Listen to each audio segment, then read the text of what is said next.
Hej, det her det er Trine Andersen fra rosenknoppen.dk. Jeg vil lige hoppe ind her i dag med den her lille video, for at fortælle lidt om attitude. Attitude er et meget magisk ord faktisk.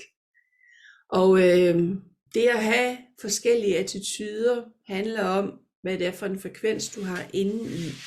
Og den frekvens, du faktisk har inde i, det er den, du tiltrækker i dine omgivelser. Det er tankevækkende, fordi du kan faktisk kigge på dine omgivelser og se, hvad for nogle mennesker du har tiltrukket, hvad de siger til dig, hvordan du oplever det. Det handler meget om din indre attitude. Så nu kan du bevidst skabe en ny attitude inde i dig, og begynde at skabe nogle andre omgivelser omkring dig, fordi du begynder at tiltrække nogle andre ting. Så hvad for en attitude vil du gerne have i dag? Vil du gerne være en lille grå mus, der ikke synes ret godt om sig selv, og ikke har det så godt? Eller kan du sætte brystet frem og have en attitude, at du har styr på det hele? Du har fuldstændig styr på verden.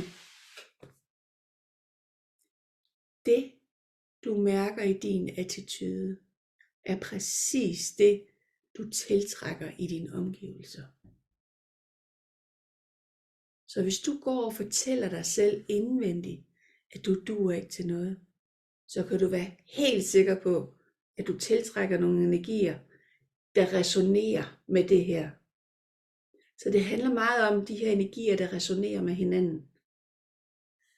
Og den kan du ændre med din attitude. Det er faktisk ret vigtigt at blive bevidst om, hvad det er for en attitude, du har. Det er et ret magisk ord. Så hvordan er din attitude? Hvad er det, du gerne vil tiltrække i dit liv? Så det er lige præcis nu, at du kan ændre det.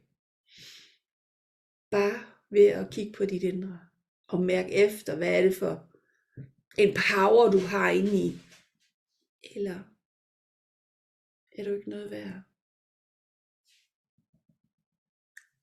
Lav din attitude efter, hvad det er, du vil tiltrække. Rigtig god fornøjelse med den her lille øvelse. Jeg er glad for at kunne dele det her med dig. Hej.